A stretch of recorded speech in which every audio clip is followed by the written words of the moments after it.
Oscar-winning screenwriter and playwright Aaron Sorkin, he's taking aim at the media in a New York Times op-ed piece for publishing some of the emails and stolen information from that massive cyber attack against Sony Pictures. Aaron's with us this morning. Good morning. Good morning. A quote a little bit from your op-ed. You say that the media has basically been, quote, morally treasonous and spectacularly dishonorable in publishing this. You do have a way with words. We'll grant you that. Is it your belief that the press should not have published this at all? Yes. Listen, I think that I talk about this in the op-ed. There are certainly times when the press has an obligation to publish things that were stolen. I talk about the Pentagon Papers, but you don't even have to use that as your standard.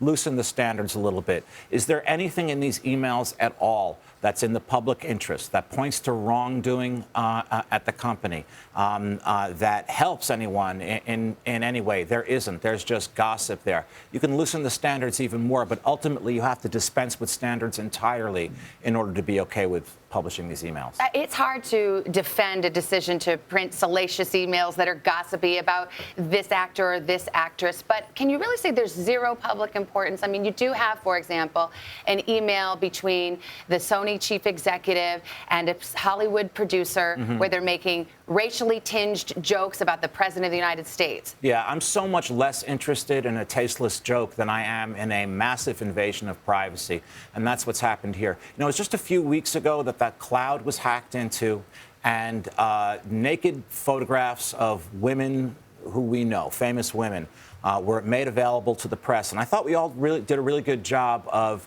preemptively telling the press that if you publish these things, you're being sleazy.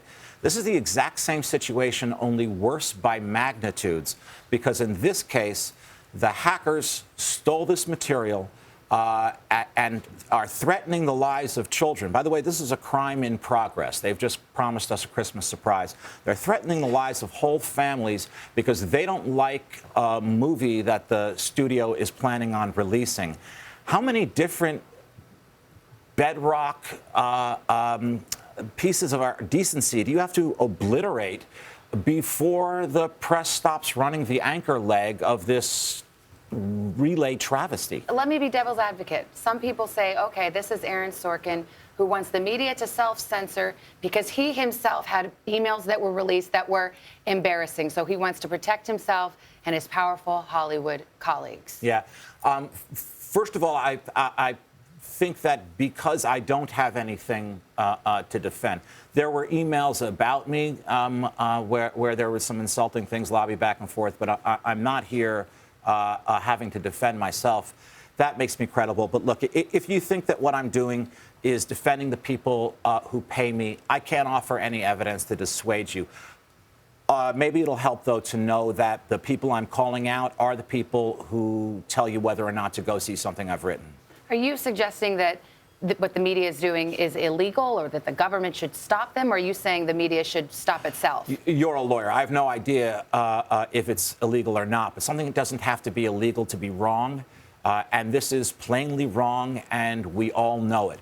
Again, there is no wrongdoing being pointed to at all. There's just gossipy stuff about famous people. I get that it's fun. I get that it's delicious, but are we honestly saying that there's no such thing as privacy anymore? These were private conversations that were made public at the point of a knife. And there's another thing we should be talking about, which is, look, Sony is not a mom-and-pop organization. This is a big company owned by a bigger company. If hackers were able to breach that firewall, how are we going to feel when they get into Bank of America or get into our air traffic control grid, that kind of thing?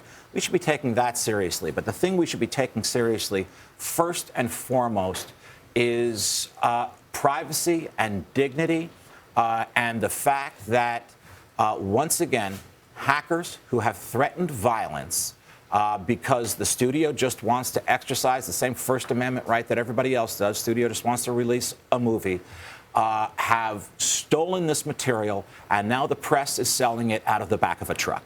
Well, Aaron Sorkin, always good to get your perspective. Thanks a lot. Appreciate you being here this morning. Thank you.